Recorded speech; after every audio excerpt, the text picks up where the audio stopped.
Cuma memang masyarakat kadang masih ada keraguan dan nada-nada sumbang ya.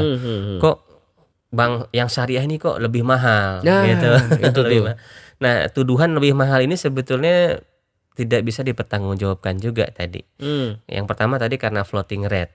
Ya, karena adanya floating rate. Harga yang tampil di bank konvensional di awal itu belum ada tambahan-tambahan dan belum ada kenaikan-kenaikan bunga Floating itu tadi floating ya? itu tadi setiap tahun itu. Jadi memang penilaian mahal atau murah itu belum objektif. Apalagi di bank konven juga nanti kalau nggak bayar disita. Biar riba raib. Bismillahirrahmanirrahim. Assalamualaikum warahmatullahi wabarakatuh. Masya Allah, Brother Villa ketemu lagi dengan kami di ORI, Obrolan Rumah Halal Indonesia. Insya Allah kita akan ngebahas segala sesuatu, terutama tentang muamalah-muamalah ya.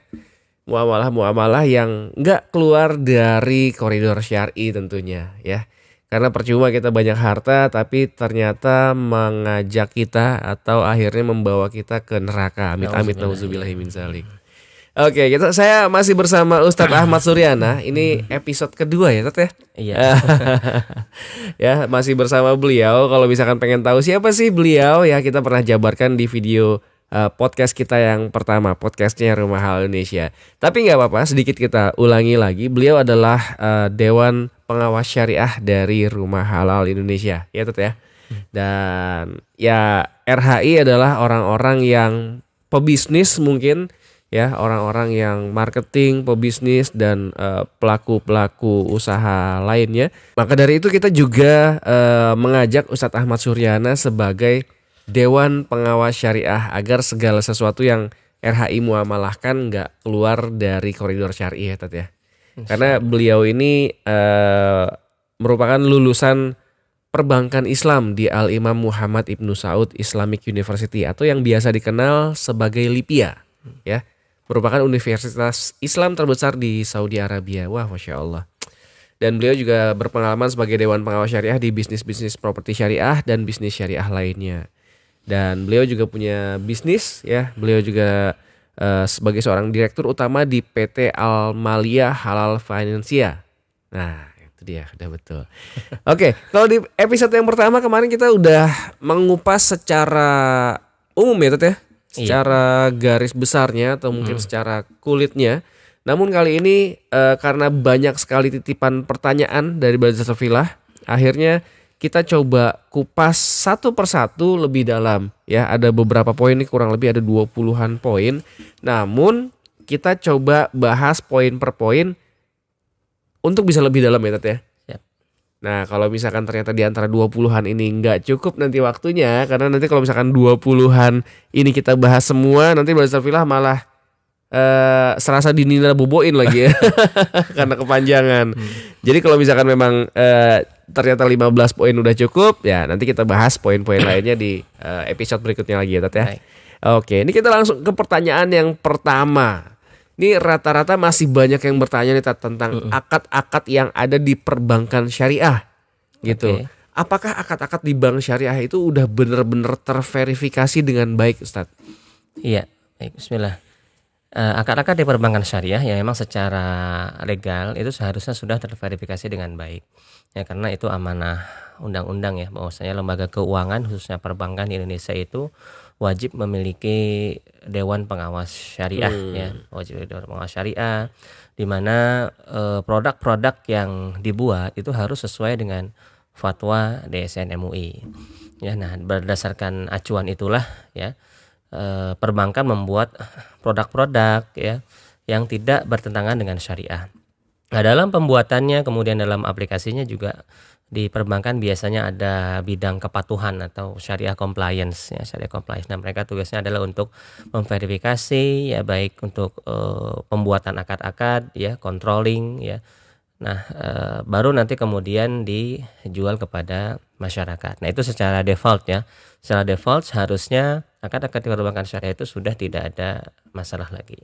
Cuma sekali lagi seperti yang pernah kita singgung di pertemuan yang pertama ya, bahwasanya perkara kesesuaian syariah ini adalah perkara yang bersifat kontinu. Jadi harus kita kontrol terus menerus ya, karena kita beraktivitas itu kan setiap hari. Terkadang hari ini kita lurus, tidak berbuat dosa, terkadang besok kita khilaf ya. Namanya juga manusia kan, apalagi sebuah lembaga yang itu banyak kepala, banyak orang ya. Kadang ada hal-hal yang mungkin kelewat, kelupaan atau miss gitu kan, sehingga terjadi penyimpangan. Nah, sehingga itu harus dikontrol terus-menerus setiap harinya agar senantiasa berkesesuaian dengan syariah seperti itu. Ya, disitulah juga fungsi si Dewan Pengawas Syariahnya itu ya. Iya, betul. Jadi jangan sampai udah bener di atas kertas, tapi ternyata Iya, prakteknya. penerapannya, prakteknya, flow-nya itu ternyata terjadi penyimpangan. Nah, itu dia. Nah, makanya kalau misalkan memang bertransaksi dengan perbankan syariah, pastikan dari kitanya sendiri juga udah Minimal paham ya. sudah paham flow akadnya lah. Flow Ya, akadnya. flow akadnya minimal sudah paham. Kemudian mustalahat atau istilah-istilah yang digunakan juga sudah paham ya. Apa itu maksudnya akad murabahah, apa itu maksudnya akad wadiah, apa itu maksudnya akad musyarakah. Ya, minimal kita sudah paham. Ya, terutama ini yang mungkin kita tekankan ya pegawai-pegawai marketing dari lembaga keuangan itu sendiri seharusnya mereka sudah diberikan training ya dan pemahaman yang cukup untuk menjelaskan produk knowledge akad-akad mereka kepada calon nasabah. Bukan sekedar menjelaskan, tapi dalam prakteknya pun, flow-nya pun juga harus tepat ya. Harus tepat. Iya. Jadi harus dipastikan bahwa karyawan-karyawan di bank syariah tersebut bukan sekedar paham, tapi melaksanakannya, flow-nya itu harus sudah sesuai. Karena jangan sampai nanti ternyata karyawannya sekedar pengen yang penting closing. Nah, kadang-kadang masih suka ada yang kayak gitu lah. Ya, itu hal seperti itu masih sering terjadi di lapangan. Iya. Nah, itu masuk ke variabel human error ya. Kadang ada mungkin marketing yang nggak tahu urgensi flow. Nah, gitu. Contohnya misalnya dia menggampangkan skema pembayaran yang harusnya ke bank, konsumen dibiarkan bayar dulu ke developer misalnya. Itu kan kelihatannya kan ringan ya, tapi secara akad kan itu konsekuensinya berubah. Jadi salah. Iya, jadi salah. Itu kadang itu yang harus kita jaga. Jadi kedua belah pihak memang harus sama-sama paham. Iya. Ya, jadi bahkan lebih parah dan bikin malunya lagi, gitu kan? Karena saking pengen buru-buru closing ya, pengen buru-buru profitnya, akhirnya menggampangkan atau memudahkan caranya. Iya. Padahal itu salah. Taunya si konsumennya lebih paham, gitu kan. Loh, kok begini? Iya. Alurnya salah nih, gitu kan. Kalau begini saya nggak mau. Nah, akhirnya kan sayang kalau kayak gitu Iya, ya. betul. Itu. Ya, maka ya salah satunya adanya podcast ini mungkin ya, tujuannya ke arah sana. Betul. Jadi kita memberikan edukasi kepada calon konsumen, calon buyer, calon nasabah produk perbankan nih agar jangan sampai hal-hal penyimpangan di lapangan seperti itu terjadi, sehingga kita ketika disodorkan akad atau flow produk dari pihak perbankan, kita bisa melihat ya, bisa melakukan pre-screening apakah akad itu ada masalahnya atau tidak ya. Sudah sesuai atau belum. Betul, gitu. Penting juga. Tapi bukan hanya untuk konsumen kayaknya, bukan hanya untuk buyer, tapi juga mungkin peringatan untuk karyawan-karyawan perbankan yang mungkin inginnya mudah, inginnya cepat cuan kayak gitu ya. Tapi akhirnya mengabaikan flow yang seharusnya dijalankan. Iya, ya ini memang mungkin boleh kita bilang human error atau ya sifat dasar manusia lah. Kadang ingin cepat mencapai hasil, ingin cepat pekerjaan selesai ya. Sebetulnya tidak hanya di lingkup perbankan, di semua perusahaan pun ada saja gitu kan faktor human error yang seperti ini gitu. Ingin cepat selesai sehingga mengabaikan tahapan. Seperti itu di mana-mana memangkas ada sesuatu memangkas SOP yang sebenarnya itu menyalahi syariat. Aduh, sayang banget, Masya Allah. Nah, tadi Ustadz udah sempat sedikit menyinggung tentang akad-akad apa aja sih yang ada di perbankan syariah gitu kan. Selain memang flow-nya harus benar gitu kan. Tapi emang ada beberapa pilihan akad ya, Tat ya, di perbankan syariah itu ya. Yang tadi Ustadz udah sempat sebutkan, ada wadiah, ada murabahah gitu, atau musyarakah. Nah, seperti itu. Nah, itu boleh dijelaskan, Tat. Jadi kalau misalkan pembelian, kan karena kita industrinya properti lah ya.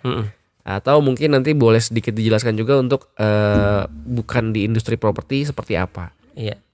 Ya, jadi perbankan itu kan ada dua sektor besar yang mereka kerjakan ya. Ya, ada sektor jasa fee base ya, seperti simpanan, tabungan seperti itu. Kemudian juga ada sektor pembiayaan ya. Nah, pembiayaan ini memberikan modal kerja, financing KPR ya, kemudian KTA dan yang lainnya. Nah, itu masuk sektor pembiayaan kredit seperti itu. Nah, akad-akad itu beragam ya. Nah, akad-akad syariah menyesuaikan produk apa yang hendak di-create atau dibentuk oleh pihak perbankan. Kalau kita bahas semua itu banyak sekali ya. Dari produk tabungan, produk fee base-nya, produk jasanya, dari mobile banking, tahwil, transfer, kemudian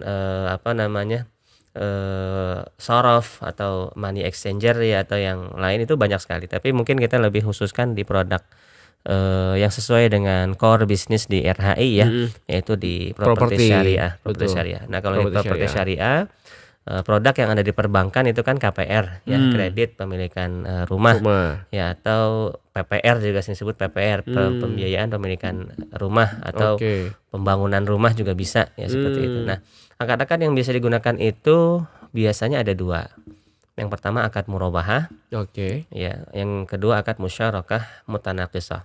Musyarakah mutanaqisah. Ya, musyarakah mutanaqisah. Berarti hanya dua akad itu aja yang digunakan di industri properti syariah. Iya, yang sekarang ini ada ya. Yang sekarang ini ada di perbankan itu baru itu. Jadi akad murabahah, sebetulnya ada kepanjangannya sih, akad murabahah lil amir bisyira namanya. Ini akad murabahah untuk orang yang minta dibelikan. Gitu. Itu kita langsung ke poin murabahahnya ya, Tat ya. Iya. Nah, kalau murabahah itu adalah orang yang minta dibelikan. Iya, minta dibelikan. Berarti itu kondisinya seperti apa?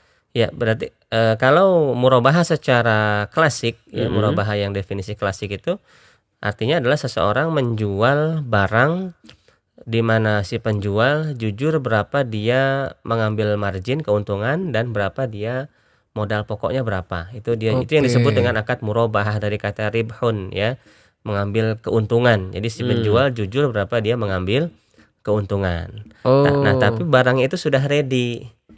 Itu kalau murabahah secara asal.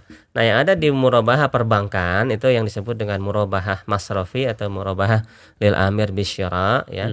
Itu bank kan belum punya barang. Jadi dia hanya membelikan orang yang minta dibelikan. Atau ada sebutan lain namanya murabahah lil wa'id bisyira.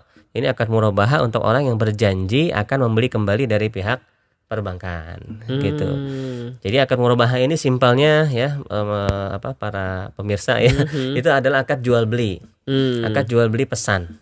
Akad jual beli pesan ya, di mana nanti yang nasabah yang meminta untuk dibelikan ini oleh pihak perbankan itu berkomitmen untuk membeli kembali dari pihak perbankan. Jadi akad murabahah adalah akad jual beli. Ya, kenapa kok di bank itu dipisah tuh, ada margin, ada pokok. Kok ini seperti konvensional ya, bunga sekian, pokok sekian.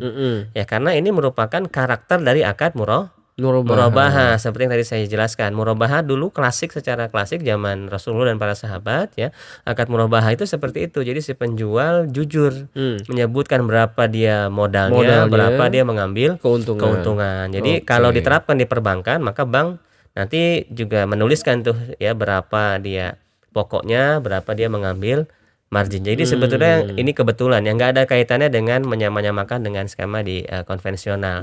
Karena memang itu adalah karakter dari akad murabahah itu sendiri. Nah, itu dia gitu. Makanya masih banyak orang yang nggak paham atau awam ya. Wah, ini mah sama aja, harusnya kalau misalkan syariah tuh harga cash dan cicil sama dong. Wah, yang kayak gitu-gitu dengan galaknya lah gitu. Terus akhirnya karena sedikit keilmuannya, akhirnya ya mereka menyamakan itu dengan bank-bank ribawi, praktek-praktek ribawi gitu kan. Padahal kan kalau yang di konvensional atau yang di bank ribawi itu mereka fluktuatif ya. Iya, namanya floating rate. Jadi sejatinya kalau di bank konvensional itu konsumen nggak tahu berapa nanti dia bayar. Karena setiap tahun itu bunga akan berubah-ubah. Itu dia. Gitu. Maka kalau dibilang bank konven lebih murah, itu sebetulnya tidak bisa dipastikan juga. Karena konsumen harga akhirnya dia bayar aja nggak tahu. Bagaimana kita mau menilai ini lebih murah, ini lebih mahal, nggak bisa. Oh iya iya. Karena memang terlihat di awalnya ini kayaknya murah dan nasabah nggak tahu nantinya Iya. akan naik berapa tuh nggak tahu. Dan sebenarnya udah banyak banget ya Iya. kita baca di YouTube, di Instagram tuh yang akhirnya mereka membuka sendiri akad-akad mereka harusnya segini, tahu-tahu sekarang jadi cicilannya segini. Nah, itulah dari floating rate ya, Iya. faktor dari floating rate itu ya. Oke, berarti kalau murabahah itu adalah barang yang harus ready. Harus ready. Harus Iya, ready. Jadi si perbankan syariah itu membelikan dulu, Iya. lalu Ke supplier ya atau ke developer dalam hal oke. ini ya, baru dijual kembali kepada konsumen. baru dijual kembali kepada konsumen. Oke, ya. Itulah akad murabahah yang digunakan oleh perbankan syariah dalam industri properti ya. Betul. Yang kedua tadi ada MMQ ya, Iya. musyarakah mutanakisoh. Iya. Nah, kalau itu seperti apa, Tat? Ya, akad musyarakah ini bukan akad jual beli. Oh. Ini akad syirkah. Syirkah itu kan ada dua jenis ya, ada syirkah amlak, syirkah kepemilikan aset ya, ada syirkah uqud, syirkah atau syirkah amwal. Ya, ini kerjasama uang ya. Nah, di KPR ini termasuk jenis syirkah amlak, syirkah kepemilikan. Jadi simpelnya itu bank sama calon nasabah itu patungan beli. Patungan beli. Patungan beli ke developer. Oke. Nah, jadi nasabah bayar berapa, itu dihitung sebagai DP nantinya. Bank kasih dana berapa, mereka patungan beli ke developer. Itu dengan kalau langsung dikondisikan dengan angkanya Tat gimana kira-kira? Ya, jadi hisoh namanya, bagian yang dibayar oleh nasabah itu ya senilai DP. Biasanya itu maksimal 20% ya. Maksimal Iya, 20%. Oke. Iya. Jadi Dari harga berapa misalkan? ya, misal dari harga 100 juta, Oke. misal nasabah harus menyetorkan 20 juta. Nah, Oke. 80%-nya itu dari bank. Ya, Hmm. dari bank. Nah, nanti kan rumah ini jadi milik bersama nih.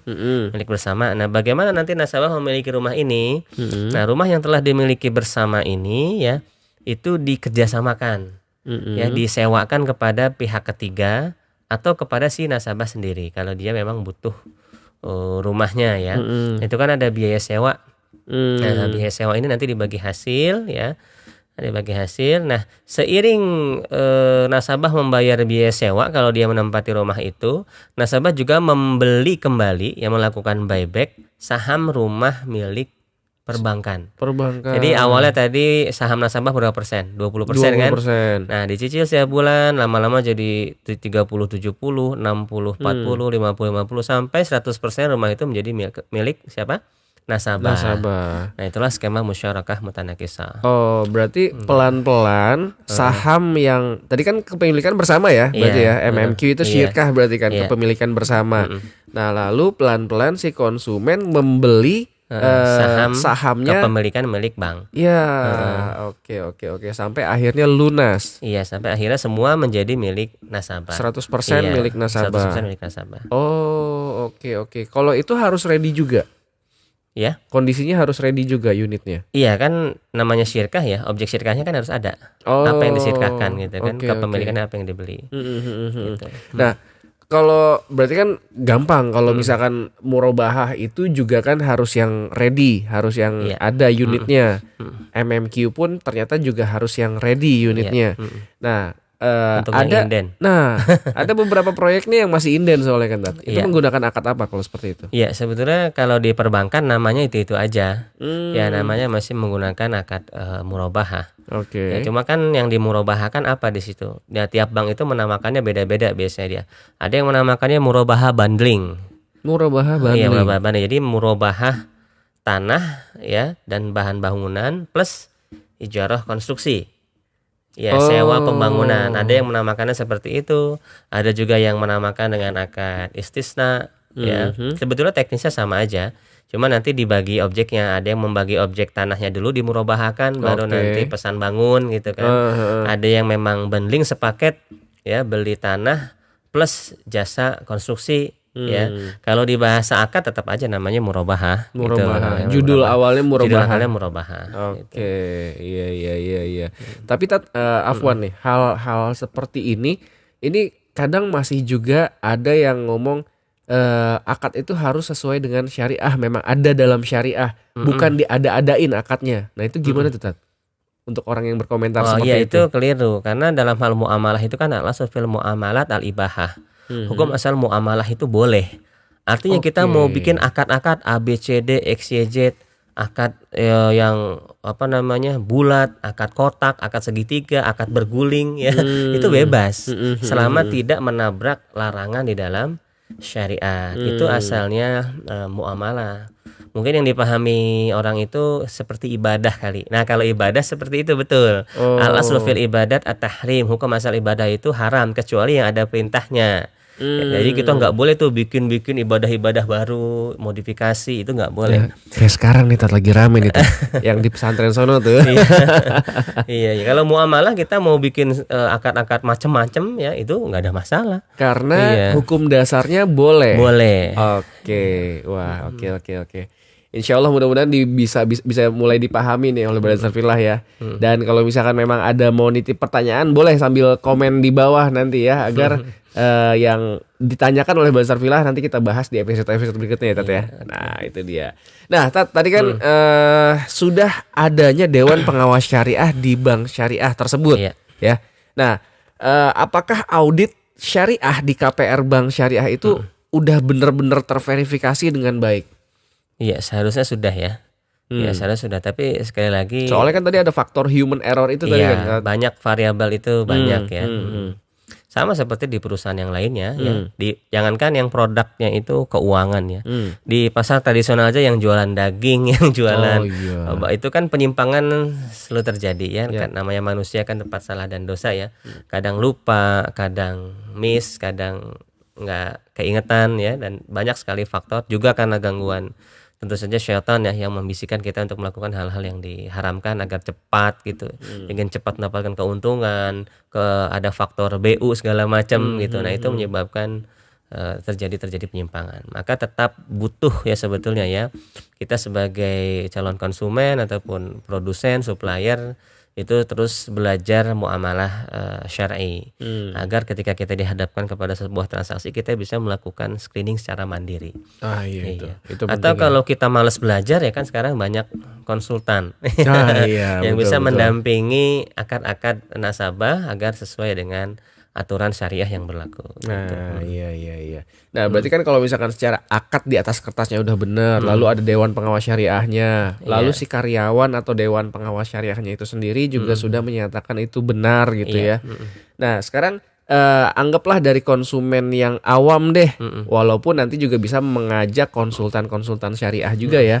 Nah, tapi nggak apa-apa Tat, kita informasikan juga ke Brother Sarfillah sebenarnya tahapan pembelian unit di KPR Bank Syariah itu harusnya seperti apa? Jadi kan awal dari kita melihat video misalkan, wah ini boleh nih pakai Bank Syariah. Nah harusnya gimana sih proses berikutnya? Iya, misal pakai akad murabahah dulu ya. Oke. Misal pakai akad murabahah. Nah biasanya kan konsumen lihat video tuh. Nah misal RHI nampilin liputan di developer mana nih ya. Dia tertarik kan, kontak misalnya CS RHI segala macam, kemudian diajak survei gitu kan. Nah, dia tertarik nih dengan unit yang ditawarkan. Nah, ketika tertarik karena dia berniat untuk KPR ya, untuk pakai skema perbankan syariah. Nah, maka pada prinsipnya dia nggak boleh ada perikatan apapun atau ada akad apapun dengan pihak developer. Kenapa coba? Kalau ada nasabah nih yang datang ke RHI ya, dia bilang dia mau pakai skema KPR ke bank syariah. Itu nggak boleh ada perikatan apapun dengan developer atau supplier. Kenapa Berarti coba? dia nggak boleh booking dulu? Iya, nggak boleh dia booking, nggak boleh dia kunci unit, apalagi dia bayar DP. Kenapa nggak boleh coba? Kenapa? Karena dia harus membelinya lewat si bank, bukan dari si developer. Karena nanti yang akan menjual adalah pihak bank. Oke. Kalau developer hanya sebagai pemilik produk. Supplier, iya sebagai supplier atau apa jadinya kalau nasabah di situ sudah ada perikatan dengan si developer. Dengan si developer artinya sudah bayar DP, sudah kunci unit segala macam. Kalau bank masuk di sana, kan harusnya bank sebagai penjual. Itu yang disebut dengan pihak ketiga yang seharusnya nggak ada. Iya betul. Jadi kalau nasabah sudah berakad jual beli dengan developer, maka berarti bank kalau dia memberikan pembiayaan dia hanya memberikan hutang. Dan ini jadi riba gitu, jadi riba. Karena objeknya sudah terjadi jual beli. Jadi objek sudah berpindah kepemilikan dari developer ke nasabah meskipun belum lunas ya, misalnya baru DP atau baru sepakat, baru kunciun, itu sudah terjadi akad jual beli Oke, gitu. oke. Oh, berarti kalau misalkan memang dia suka, dia udah survei nih, Iya. lalu ternyata emang bener dia tertarik. Mm-mm. Nah, itu dia Apa yang dia lakukan? apa yang dia lakukan? Iya, dia boleh mengisi yang namanya apa sih namanya? SPR, surat Ya, pemesanan surat rumah. pemesanan kan namanya beda-beda ya di Oke, tiap agensi, ada SPR, ada apa itu? Nomor urut pemesanan, Oh, ya, NUP. NUP ada juga Oke. yang seperti itu. Itu semua boleh selama tidak ada apa namanya? Pembayaran apapun. Bukan pembayaran, ada perikatan. Perikatan itu perikatan. artinya Oke, oke. nggak boleh ada yang beli lagi nih. Iya, harus. Nah, seperti itu. Jadi nggak boleh ada perikat. Kalau akad jual beli itu kan sifatnya mengikat ya. Jadi akad jual beli itu sifatnya lazim namanya. Kalau Mengikat. kayak booking fee itu disebutnya apa, Tat? Nah, booking fee itu tergantung konsekuensinya. Kan kalau nama itu bisa beda-beda sekali lagi ya. Mau namanya booking fee kayak mau namanya Reservasi. mau namanya DP, mau namanya panjer atau apapun namanya itu ya. Kalau itu berkonsekuensi jual beli itu nggak boleh. Apa maksudnya berkonsekuensi jual beli? Nah, pembayaran yang berkonsekuensi jual beli itu pembayaran yang itu berpindah ke pemilikan. Oke. Artinya duit DP itu menjadi milik siapa? Developer. Boleh dipakai sama dia, boleh diputer, boleh dikelola dan bisa dihanguskan. Itu pembayaran yang bersifat jual beli. Nah, tapi kalau booking fee yang terjadi itu hanya sebagai dana jaminan, titipan, Keseriusan gitu ya. keseriusan yang tidak berkonsekuensi jual beli. Maksudnya tidak berkonsekuensi jual beli apa? Dana itu bukan milik developer. Nggak berpindah ya? Nggak berpindah, nggak, Oke. artinya nggak boleh dipakai, nggak boleh diputer dan itu refundable. Refundable. Iya, harus dikembalikan ketika sudah dibeli oleh pihak perbankan gitu, seperti itu. Nah, kalau booking fee-nya atau reservasi atau apapun namanya ya, itu sifatnya seperti itu, maka masih boleh. Makanya saya jadi inget nih, ada beberapa developer properti syariah yang dia ada tahapan. Yang pertama itu adalah reservasi. Reservasi itu dia boleh masih bisa full refund gitu kan. Ada kesempatan kurang lebih seminggu sampai 2 minggu kalau nggak salah ya. Sambil menunggu ini kan berkas KPR Sambil kan. menunggu Iya. berkas KPR. Nah, kalau misalkan memang ternyata cek terutama BI checkingnya oke, nah dia bisa naik ke booking fee nantinya. Iya. Nah, kalau booking fee ini sudah mulai bisa dihanguskan kabarnya seperti itu. Kalau Belum sebetulnya, kalau baru BI checking belum, kecuali bank sudah akad, sudah serah terima itu surat-suratnya tuh. Oh, iya, SHM, EMB-nya sudah dipegang oleh bank atau notaris, oke. baru boleh bayar DP. Itu pun bayarnya bukan ke developer, tapi ke bank. bank. Oh. Terus uang yang sudah di transfer atau dibayarkan ke developer itu Iya, dikembalikan. Dikembalikan Jadi, oleh biasanya pihak kalau dari developer. bank itu dia menerbitkan yang namanya SP3, surat pernyataan pemberian pembiayaan. Isinya itu struktur kredit. Ya, pokok berapa, margin berapa, simulasi cicilan berapa, biaya-biaya notaris berapa, pajak berapa. Nah, itu kemudian tenor berapa gitu kan. Itu semua di SP3. SP3 ini bukan akad, itu hanya sekedar penawaran. Surat penawaran pemberian pembiayaan dari pihak perbankan. Nah, kalau itu ditandatangani, setelah SP3 terbit, uang tadi itu harus di-refund sebelum akad. dari developer ke konsumen. Ke konsumen. Oke. Refund, itu ditandatangani, nanti kan baru bank tuh beli ke developer. Oh, Iya. iya. Nasabah tanda tangan SP3, baru biasanya penjadwalan akad, scheduling akad. Nah, itu konsumen akan diminta bayar pajak ya. Developer pun diminta tanda tangan akad jual beli, serah terima rumah, surat-suratnya diambil oleh bank gitu. Baru penjadwalan akad dengan konsumen. Oke. Itu proses teknisnya ya di lapangan sebetulnya. Iya. Oh, tapi ada juga yang gini, developer menghanguskan booking fee itu karena itu dijadikan sebagai jasa kepengurusan. Ya, kalau memang developer menyediakan CS ya, atau marketing atau sales lah yang untuk mengurusi berkas-berkas nasabah. Artinya nasabah tinggal duduk manis di rumah. Itu akad apa disebutnya? Ijaroh. Ijaroh ya. Jasa. Oh, jasa. Iya, jasa. jasa pengurusan KPR atau Oke. bisa disebut biaya proses lah. Biaya proses. Biaya proses. Nah, nilainya pun harus sesuai dengan pasar ya. Jangan nilainya kayak nilai DP gitu kan. Tapi nilainya sesuai nilai harga biaya proses yang biasanya agen-agen itu ngurusin KPR berapa sih gitu. Ya. Itu boleh dihanguskan. Ini langsung kita kasih tahu Iya. aja biar Brother Safillah juga nggak ada yang kejebak. Siapa tahu nanti ada yang nembak, wah harus 5 sekian. juta, 10 juta Wah, misalnya. kayak gitu. Ini Ya, rata-rata di bawah 5 juta Karena ya, Tat, ya? 5 juta, mungkin sekitar 2 sampai 3 juta lah. 2 sampai 3 Iya, 2 sampai 3 juta. itu biaya pengurusan. Itu masih wajar. Itu masih Masih wajar. wajar di lapangan. Jadi kalau ada yang minta nih nanti di lapangan dimanapun itu, ternyata dia mintanya 7 juta, 15 juta, udah itu tinggalin ya, Tat, ya. Iya.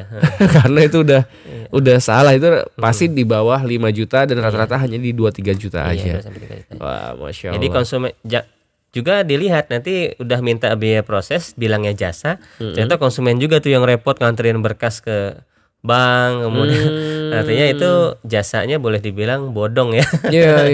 Iya, jadi kalau konsumen sudah bayar ke misalnya ada agent atau marketing dengan biaya proses tadi, harusnya konsumen sudah tinggal duduk manis. Tinggal duduk manis. Nyerahin, Dijemput ya. dijemput. Jadi yang ngurusin surat-surat apa itu si marketingnya gitu. Oke, konsumen tinggal menyiapkan aja dari Iya, rumah, menyiapkan gitu ya. berkas aja Menyiapkan gitu. berkasnya aja. Oke. Nah, ini mudah-mudahan jadi ilmu baru atau mungkin diingatkan lagi nih ya, yang mungkin selama ini udah tahu tapi lupa gitu. Nah, berikutnya Tat, kan kalau KPR Bank Syariah ada sesuatu yang diagunkan. Apa yang dijadikan agunan pada KPR Bank Syariah itu, Tat? Iya, pada KPR Bank Syariah yang dijaminkan adalah sertifikat objek rumah yang diperjualbelikan itu sendiri. Ya, ini memang tercantum di standar syariah internasional AWIFI ya, di standar akad murabahah. Itu memang bank boleh mengambil jaminan-jaminan ya, yang jaminan tersebut bersifat tidak menahan fisik barang yang diperjualbelikan. Jadi hanya jaminan yang sifatnya kepercayaan saja. Ya memang kalau mungkin sebagian teman-teman ya brothers di luar dengar ceramah-ceramah ustadz ya, bahwasanya jaminan itu kan nggak boleh Objeknya. objek. Ya itu betul ya. Kenapa? Karena kalau yang dijamin karena objeknya itu akan meniadakan konsekuensi jual beli. Iya enggak? Kalau kita beli barang nih, harusnya kalau barang itu kan bisa kita pakai, bisa kita sewakan ke orang lain, bisa kita jual atau kita apapun lah, karena itu udah milik kita. Ya. Kalau barang apa jadinya kalau barang itu yang kita beli itu dijaminkan ditahan, ya kita nggak bisa ngapa-ngapain dong. Jadi nggak bisa Nggak bisa dimanfaatin. dimanfaatin. Nah itu yang tidak boleh. Cuma yang dijaminkan di KPR ini kan bukan barangnya, Bukan unit bukan rumahnya. unit rumah, tapi apanya sertifikatnya saja. Oke. Jadi ini bukan rahan yang secara fikih muamalah klasik ya, tapi jaminan yang hanya bersifat kepercayaan saja. Jadi hanya sertifikatnya saja yang ditahan, SHM-nya atau kalau kendaraan BPKB-nya. Tapi ya. itu tidak bisa dianggap sebagai satu kesatuan tuh Enggak. antara rumah dengan Tidak. sertifikatnya. Tidak. Karena kan rumahnya masih bisa dimiliki oleh nasabah, dia Oke. pakai bebas. Masih bisa Masih dimanfaatkan ya. dia pakai, dia renovasi, dia sewakan kembali atau dijubahkan, dijual kembali pun bisa. Yang penting bilang ke pihak bank. Ini hanya sekedar sebetulnya untuk mitigasi risiko. Karena biasanya nasabah nih kalau sertifikatnya dikasih, ada yang kabur, ada yang digadaikan ke bank konven, disekolahkan bahasanya di sekolah. Itu sebetulnya yang diantisipasi. Jadi bukan niatnya untuk menahan objek jual beli ya, tapi yang ditahan hanya yang sifatnya kepercayaan. Jadi hanya menitipkan saja, ya itu dititipkan ya. Kalau emang mau dijual boleh, ya tinggal bilang ke bank, nanti sertifikatnya diberikan ketika akad jual beli gitu. Oh, berarti sebenarnya boleh ya Tat ya, Boleh. kalau untuk kayak gitu ya. Iya, jadi mungkin banyak yang salah paham, kok ini dijaminkan sih gitu. Sebetulnya itu hanya bahasa saja. Sebetulnya hanya dititipkan sertifikat itu supaya tidak terjadi fraud. Artinya nasabah tidak menyekolahkan sertifikat itu atau tidak menggadaikannya ke pihak lain atau tidak kabur, hanya untuk itu sebetulnya tujuannya. Iya, nanti kalau misalkan sertifikatnya dikasih dalam kondisi yang belum lunas, Iya, selesai sudah. selesai udah. Karena gitu. kan kata Bang Napi apa? Kejahatan bukan terjadi karena ada niat, tapi Niat. karena ada Kesempatan. Anda lihat sertifikat di tangan, Iya. kabur dia. Nah, itu dia. Dan ditagih susah deh itu. dan kebutuhan kadang butuh Iya, duit iya, digadein ke pihak lain. Untuk apa? Akhirnya macet. utangnya jadi double Dan macet dua-duanya. macet biasanya. dua-duanya. Mau dikejar juga oleh si pihak developer atau pihak bank udah Udah nggak bisa. nggak bisa, udah susah. Udah susah. Paling ujung-ujung dia pasang badan kan. Nah itu dia. Iya. Ditarik pun juga sertifikat udah di tangan saya kok. Ini ada bukti tanda serah terimanya gitu ya. Ya jadi lebih ke arah mitigasi risiko fraud aja dari konsumen. Tapi ada juga saya pernah dengar bahwa kalau yang dijaminkan itu adalah boleh nggak sih bukan si sertifikatnya tapi adalah barang yang senilai dengan apa yang kita perjualbelikan itu. Kalau secara syariah itu boleh. Boleh ya. Cuma kalau secara administrasi perbankan itu nggak bisa. Karena itu akan menyulitkan pihak perbankan. Harus diappraisal ulang, biasanya kalau KPR itu yang lebih mudah memang sertifikat ya si objeknya sendiri gitu. Kalau produk lain mungkin bisa seperti pembiayaan multiguna nih atau pembiayaan project bisnis itu bisa pakai agunan yang lain ya, yang senilai. Oke. Iya. Nah, ini juga ada pertanyaan Tat. Apakah yang dimaksud dengan akad wakalah?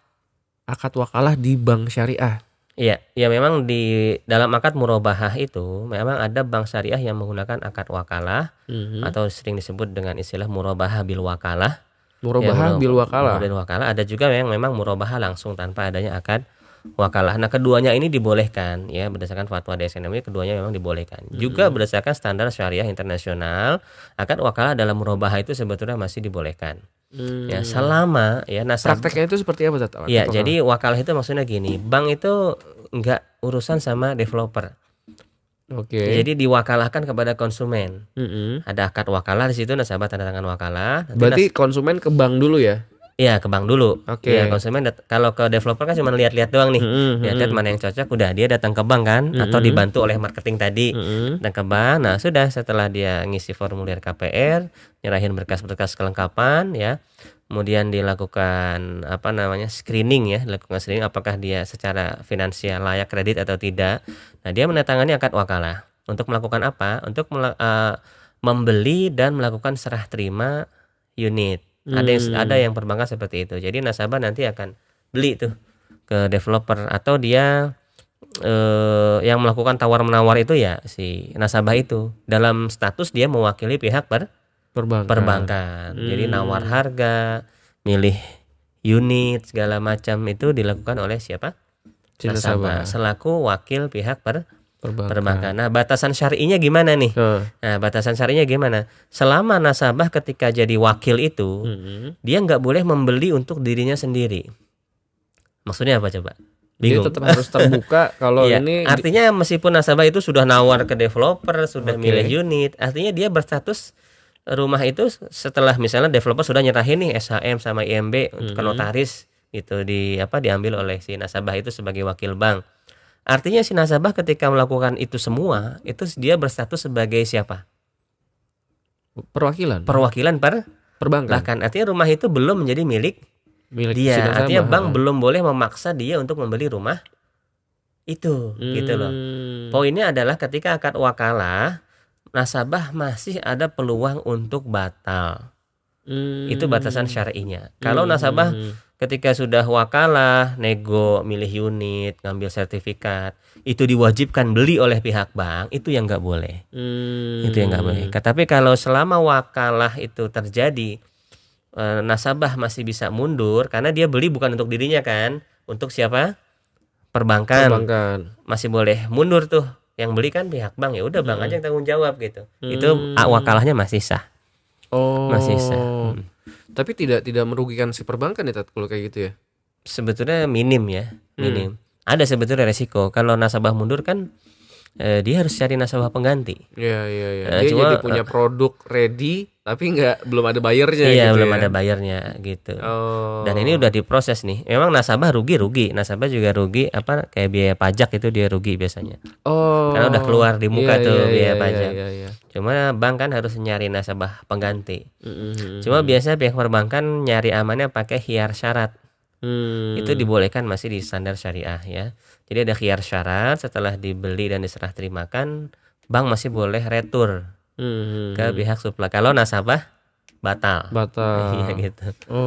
Jadi ada perjanjian dulu nih antara Berarti masing-masing juga ada resikonya ya. Iya, masih ada resiko. Baik itu perbankan ataupun si konsumennya. Bank juga dia rugi ini juga kan, dia harus appraisal, BI checking, pegawainya itu udah kerja gitu loh. Udah kerja dia melakukan BI checking, appraisal segala macam, itu juga membutuhkan tenaga dan biaya ya. Karena ada beberapa bank yang untuk kebutuhan seperti appraisal itu kan dia pakai pihak ketiga. Jadi harus ada biaya di situ. Gitu. Oke. Nah itu dia nih, mudah-mudahan jadi pemahaman baru mungkin ya. Iya, jadi sebetulnya nggak sesimpel itu di bank. Nggak sesimpel itu juga. Bank juga ternyata ada resikonya Ada resiko. ya. Jadi kedua-duanya baik konsumen ataupun perbankan syariah itu memiliki resiko masing-masing. Iya. Nah itu dia, makanya harus benar-benar dipikir-pikir dulu ya. Iya. Sebelum akhirnya memutuskan untuk membeli menggunakan KPR bank syariah. Itu dia. Ya sebenarnya sih kalau misalkan memang duitnya ada, kemampuannya ada, beli cash atau cash bertahap lebih baik kita tuh ya. Iya sebetulnya kalau ada duitnya ya. Iya kalau ada duitnya. Ya cuman alhamdulillah sekarang juga udah banyak developer ataupun juga LKS, lembaga keuangan syariah, dan juga bank-bank syariah itu memberikan banyak kemudahan-kemudahan, akhirnya banyak masyarakat yang bisa punya rumah dengan segera ya. Iya. Cuma memang masyarakat kadang masih ada keraguan dan nada-nada sumbang ya. Kok bank yang syariah ini kok lebih mahal gitu. Itu Lebih tuh. Nah, tuduhan lebih mahal ini sebetulnya tidak bisa dipertanggungjawabkan juga tadi. Yang pertama tadi karena floating rate ya, karena adanya floating rate. Harga yang tampil di bank konvensional di awal itu belum ada tambahan-tambahan dan belum ada kenaikan-kenaikan bunga Floating itu tadi floating ya? itu tadi setiap tahun itu. Jadi memang penilaian mahal atau murah itu belum objektif. Apalagi di bank konven juga nanti kalau nggak bayar disita. Ya, dia nggak mau tahu tuh, mau ada uzur, mau ada bencana apa nggak bayar sita. Bodoh amat. Ya. Belum lagi nanti ada denda, penalti. Belum lagi nanti ada mata elang ya. Mata elang yang main rampas kendaraan kita di debt collector segala macam. Belum lagi kalau ada debt collector datang ke rumah dipermalukan di tetangga sekeliling ya. Iya. Kalau di bank syariah kan harga udah jelas. Ya. Ya, nggak akan lebih dari yang sudah disepakati di awal akad. Tidak ada denda. Tidak ada denda. Kemudian tidak ada sita. Bank syariah pun nggak ada sita. Jadi kalau emang nggak mampu bayar, ada uzur syar'i ya kita jual bersama. Ada lebihnya dikembalikan kepada konsumen. Ya nggak ada itu yang namanya mata elang atau debt collector yang merampas, itu juga nggak ada. Bahkan kalau pelunasan dipercepat bisa minta diskon. Itu praktek-praktek seperti itu kan sebutlah seperti janji ya. Iya. Tanpa denda, tanpa sita gitu kan. Itu sudah ada yang berjalan seperti itu. Itu SOP. Itu SOP. Iya, seperti itu. Cuma mungkin masyarakat belum teredukasi sekali lagi ya. Tapi saya pernah dengar ada nasabah bank syariah yang menggunakan KPR bank syariah. Akhirnya dia diteleponin, bahkan nelfonnya pun juga kayak nggak mau tahu gitu kan. Ya udah Pak, Bapak mah intinya bayar aja gitu loh. Lah, jadi padahal sebelumnya itu dia selalu lancar bayar selalu lancar bayar gitu kan. Ya karirnya bagus, usahanya lancar, akhirnya bayarnya juga lancar. Tapi ya qadarullah, namanya lagi dapat ujian mungkin gitu kan. Kemampuan bayar dia jauh di bawah yang sebelumnya gitu kan. Akhirnya ada restruk seperti itu kan, ada restruk. Nah, tapi cara menghubungi dan segala macam itu ya kalau itu kan ini tergantung human error lagi ya. Iya, masing-masing marketingnya ya. Kadang ada yang memang nadanya tegas atau seperti apa. Ya harusnya sih kedua belah pihak harus bekerja sama ya, supaya ini kan muamalah ya, ini berjalan dengan lancar. Dari sisi nasabah juga kalau memang sudah kelihatan nih kayaknya bulan depan nggak mampu bayar, ya komunikatif, sampaikan mohon maaf saya ada uzur ini, itu diberikan bukti-buktinya bahwa kita ada uzur. Ya insya Allah kalau memang kita dari awal sudah ada itikat baik ya, yang saya temukan di lapangan sih rata-rata dari pihak perbankan itu baik. Bahkan saya pernah nemu di daerah kita ini di Bogor ya, itu kepala cabangnya bilang, kita kemarin terutama pas COVID ya, kita bebaskan nasabah yang nggak mau bayar itu setahun nggak bayar apa-apa bisa kok gitu, sampai dia mampu bayar tahun depannya baru bayar lagi, dan tidak ada denda sama sekali, nggak ada penalti, nggak ada apa-apa. Gitu. Yang penting kitanya jujur ya, kooperatif, sampaikan. Gitu. Kalau yang disebut tanpa denda atau apalagi yang tadi Ustadz sampaikan, ada ternyata kepala cabangnya sampai menyampaikan boleh kok setahun nggak bayar gitu ya. Nah itu berarti sama dengan memperpanjang tenor ya? Iya. Oke, secara otomatis ya. Heeh. Kalau kayak gitu ya, karena setahun gak bayar, artinya dia misalkan cicilannya 10 tahun, akhirnya ya jadi 11 tahun Iya, gitu ya. gitu. Karena setahun sempat diberikan Iya, keringanan. tapi kan nggak nambah margin di situ. Iya, tetap nggak nambah nggak margin. Oke. Kalau di convent nambah itu. Oh iya, Nambah pastinya. margin. Dikejar-kejarnya juga iya Iya. kan kalau di konven mah. Iya, itu kadang yang tidak dilihat ya value itu oleh masyarakat. Pokoknya Iya. lihatnya angka awal aja nih, kok angka awal konven lebih murah. Padahal value-value lain yang ada di syariah itu banyak. Gitu. Belum kita berbicara masalah keberkahan dan ribanya ya. Oh, Belum iya, ke arah iya, sana. Iya, gitu. iya.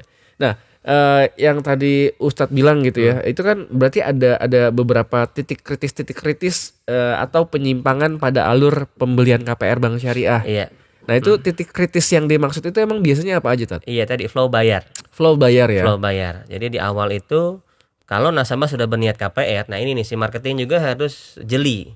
Kalau emang nasabah ini udah maunya KPR, nggak mau kredit langsung ke developer misalnya, sudah jangan sampai kadang ada developer yang lupa juga. Ada lupa, ada yang sengaja juga karena biasanya developer kan butuh cash in ya. Butuh cash in. Jadi maksa nasabah tuh booking atau bayar DP ke developer karena emang beberapa developer butuh cash in. Nah, ini harus dicegah. Karena kalau nasabah keburu bayar, keburu akad dengan developer, itu sudah terjadi akad jual beli. Ya. Artinya Dan kalau itu bank masuk, bank hanya akan memberikan hutang. Nah, itu terkadang pihak bank nggak tahu bahwa ada akad di bawah tangan atau Antara developer PJB sama antara konsumen. developer dengan konsumen Oh. gitu. Ada penyimpangan yang memang itu berasal dari perbankan. Ada penyimpangan yang justru itu datang dari pihak developer sendiri. Yang itu nggak diketahui oleh bank.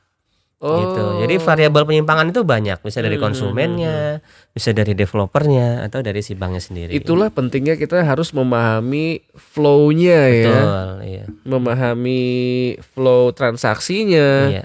memahami hukum-hukum dasarnya kayak gitu ya. Jadi kalau misalkan memang ternyata developer memaksa nih gitu kan. Ada PPJB bawah tangan misalnya, atau ada booking fee bawah tangan gitu kan. Yang itu nggak disampaikan ke bank misalnya. Untuk alasannya ya uang keseriusan atau uang perikatan, tapi dananya diambil, dihanguskan dan dipakai oleh pihak developer. Ini kekeliruan. Oke. Wah, Masya Allah. Nah, ini sebenarnya masih banyak pertanyaan nih, tapi sedikit banyak udah kita bahas sih sebenarnya tadi ya. Kenapa sertifikat ditahan pihak bank syariah? Nah, itu tadi udah terjawab ya, sudah kita bahas juga. Akad wakalah, terus juga DP booking fee dapat hangus di skema KPR developer. Itu. Di skema KPR developer maksudnya tanpa bank. Ya, Ya kalau yang tanpa bank boleh dihanguskan, betul. karena Akad jual beli itu bersifat mengikat, lazim. Barang yang sudah beli nggak boleh dikembalikan. Kecuali ada iqalah namanya. Iqalah itu kerelaan dari penjual untuk menerima retur. Kalau developer nggak rela ya dia menghanguskan nggak ada masalah gitu. tapi itu udah harus tersampaikan di awal ya, Tat ya. Iya. Kalau misalkan dia mau booking fee, ini booking fee-nya bersifat hangus ya, gitu loh. Itu harus nggak terinfo. perlu, sebetulnya itu otomatis. Yang namanya barang itu kalau udah namanya jual beli nggak bisa dibatalkan. Gitu. Jual beli itu nggak bisa dibatalkan kecuali ada khiyar. Status booking fee juga. Sama, booking fee juga sama. Kalau booking fee-nya bersifat jual beli sekali lagi ya. Oke. Bukan sebagai titipan atau jaminan ya. Gitu.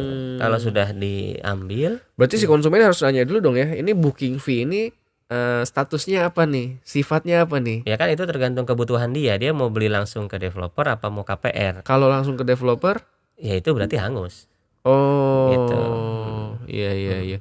Berarti kalau developer properti syariah yang cicilannya langsung ke developer, Iya. lalu itu berarti kan sebenarnya boleh dihanguskan ya, karena Boleh. cicilannya langsung ke developer. Iya, boleh. Tapi ada juga Yang dikembalikan. yang dikembalikan. Itu Iya. baik banget berarti ya. Baik banget. Cuma jangan ngegerutu di belakang aja. Nah. Kalau nanti uangnya udah kepake tapi banyak yang minta refund misalnya, kan rugi sendiri nanti. Padahal secara syariah itu boleh dihanguskan. Oh iya. Nah, Tat, ini kayaknya di next episode kita perlu ngebahas ini kali ya. Atau nggak apa-apa kali ya kalau kita sebutkan bank-bank apa aja sih yang sebenarnya sudah aman untuk digunakan? Nggak boleh kalau itu. Nggak boleh ya? Kode etiknya nggak boleh.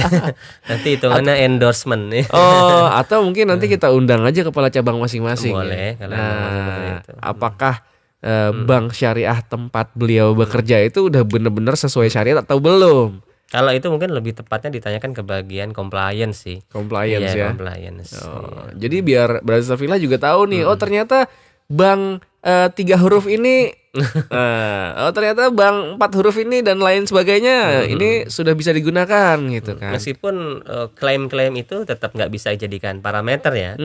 Ya Tetap kita kitanya harus paham dulu ya. Iya, kita mengklaim nih bank kita insya Allah sesuai syariah. Oke. Ya sekarang kan yang namanya manusia tadi saya katakan, kadang besok lupa, besok ada kesalahan, ganti marketing, dia mengabaikan tahapan ini, jadi gitu. Jadi perkara kesesuaian itu bukan perkara klaim di awal. Kayak developer yang saya misalnya developer 100% murni syariah, itu nggak mungkin. Ya, itu nggak mungkin. Iya. Tanpa adanya audit, tanpa adanya controlling setiap hari, itu nggak mungkin. Bisa terjadi ketika memang auditnya tiap hari itu ketat gitu ya. Iya, ketat audit, screening, controlling itu dilakukan sesuai berkala ya. Itu bisa sesuai. Tapi kalau sekedar mementingkan yang penting laku, yang penting terjual, yang penting cuan, nah. Iya, apalagi cuma sekedar dijadikan copywriting atau branding. Nah. Iya, syariah itu 100% murni syariah, tanpa riba, tanpa denda, tanpa sita misalnya. Tapi nggak ada controlling, nggak ada audit syariah, nggak ada pengawas syariahnya, itu bohong namanya. Itu namanya apa ya, penipuan konsumen itu. Hanya janji manis di Janji awal manis di ya. awal, iya. Dasar Nggak bisa marketing dibuktikan, nggak bisa dibuktikan. Iya. Dan ternyata ketika flow transaksinya berjalan semua Nggak ada yang ngawasin, nggak ada yang ngawasin nggak gitu ada yang kan. audit, iya. Dasar marketing. Saya juga marketing tuh. Iya. Nah, ini ada pertanyaan yang agak ini nih, Tat. Bagaimana konsep takwid? Nah, takwid yang ada di salah satu bank syariah. Takwid itu ganti rugi. Artinya mungkin takzir kali ya. Takzir. Takzir itu denda keterlambatan. Oh. Kalau takwid itu wajar ya dalam bisnis, dalam muamalah, artinya ganti rugi. Misalnya nasabah batal nih. Bank sudah mengeluarkan biaya-biaya yang itu merugikan. Ya itu boleh minta ganti rugi karena kelalaian dia atau karena pembatalan, itu boleh. Minta ganti rugi itu boleh. Tapi biasanya yang diperdebatkan di masyarakat itu denda. Ah, Ya iya. memang ada sebagian bank yang masih menggunakan takzir namanya, bukan Takzir. takwid ya, denda keterlambatan pembayaran.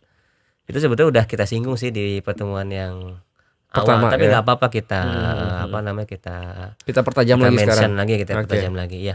Jadi ini sebetulnya hanya permasalahan bahasa ya, karena dibahasakannya sama-sama denda gitu kan, dan mungkin teknisnya juga mirip.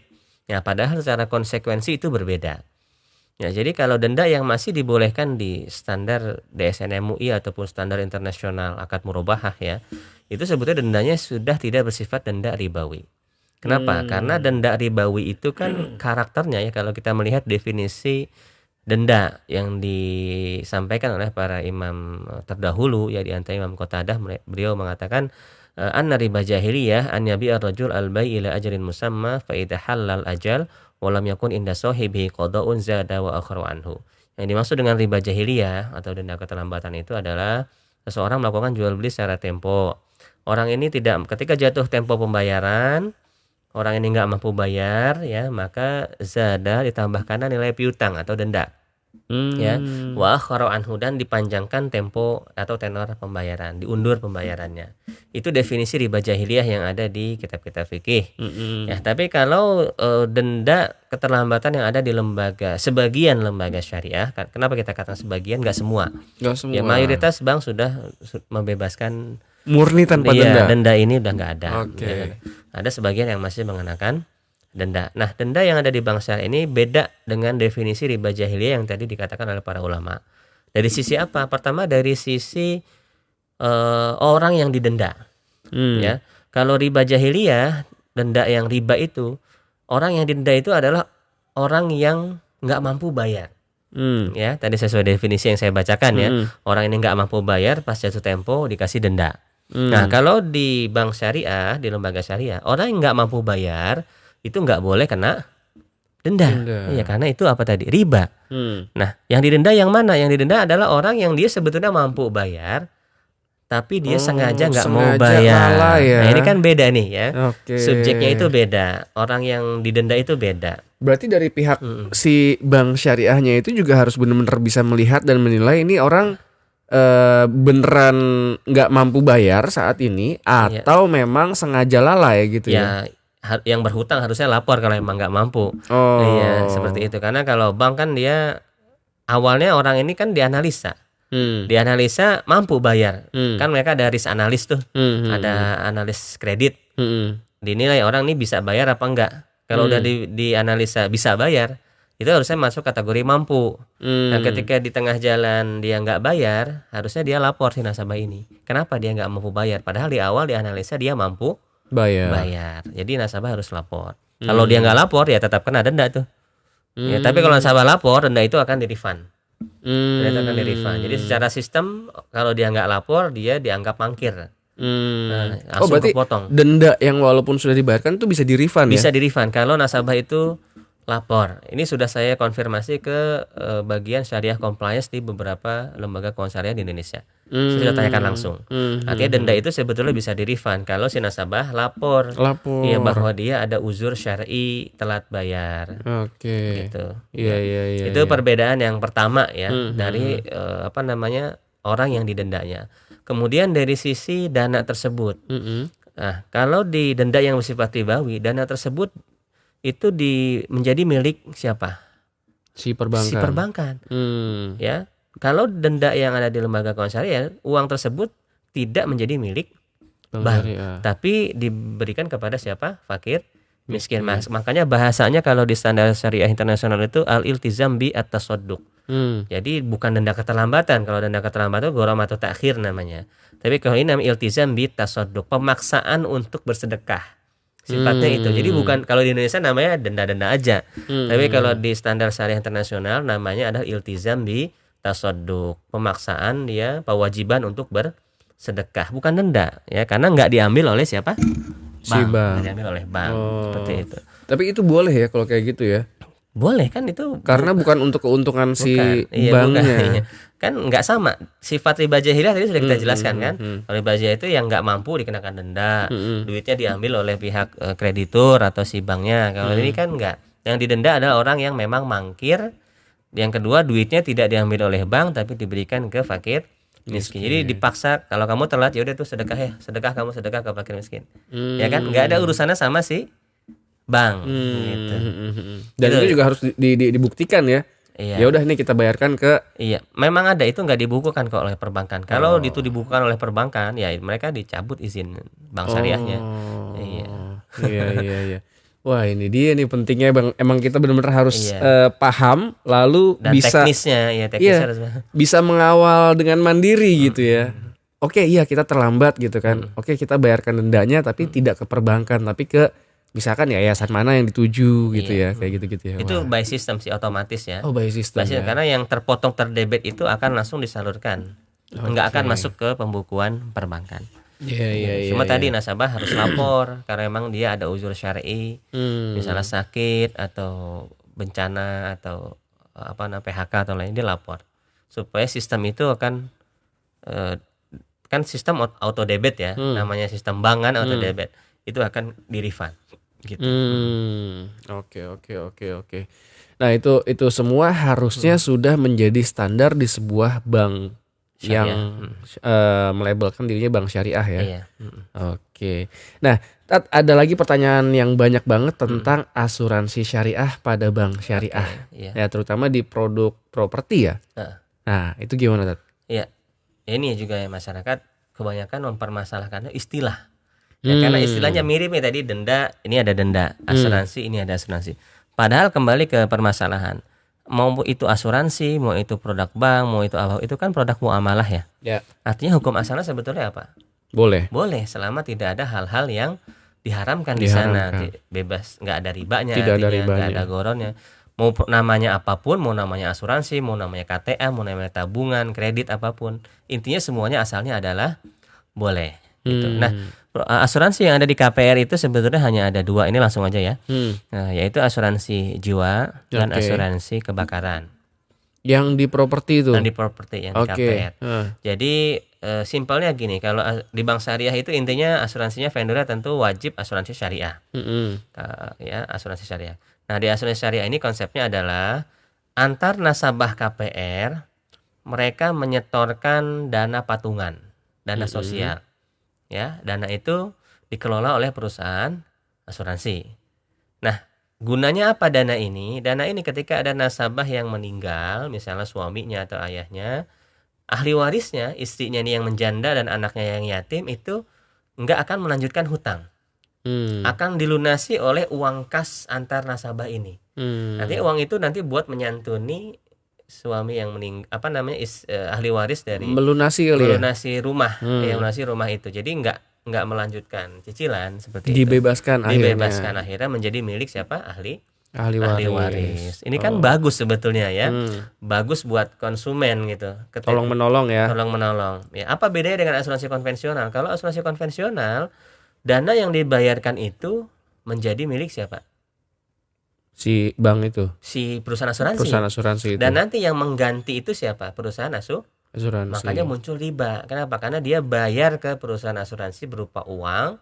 Nanti dikembalikan kalau ada resiko kematian atau kebakaran berupa uang, itu jadi riba itu.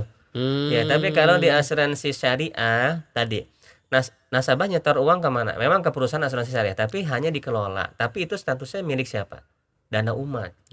Milik sesama nasabah KPR. Jadi bukan milik si perusahaan asuransi. Perusahaan asuransi hanya mengambil ujroh sebagian saja, sekian persen.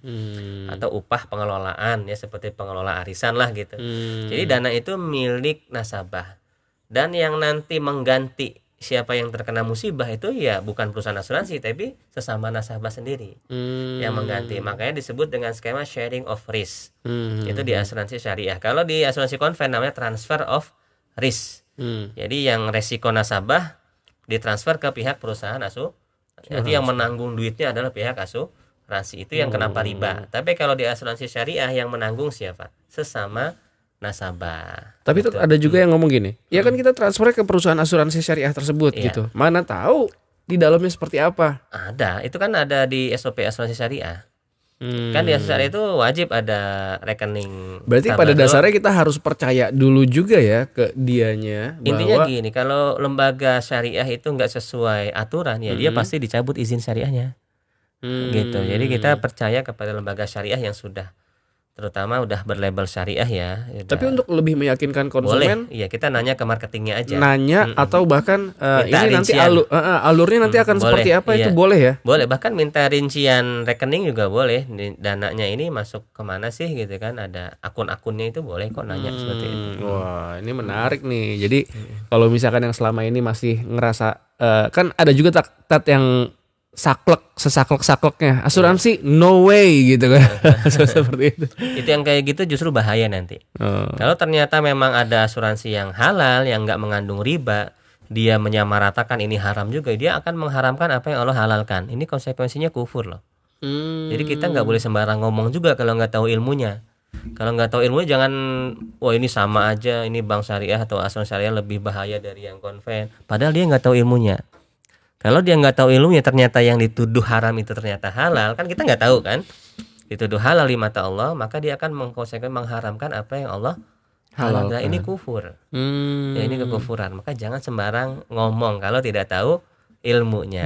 Gitu. Wah, itu dia. Jadi jangan asal ngejudge aja tuh ya. Ngejudge ya. Udah ilmunya terbatas tapi ternyata ngejudge-nya paling kenceng. Iya, haram sono haram sini sama aja, bahkan bilang serigala berbulu domba lah. Tapi biasanya kayak gitu-gitu beraninya cuman komen di sosial media. Ketika ditemuin udah tuh. Iya. Dibahas dikupas tentang apa yang dia katakan, baik itu dalilnya atau dasarnya seperti apa, udah nggak bisa jawab. Gitu. Jadi ilmunya katanya dan katanya lagi. Biar riba raib.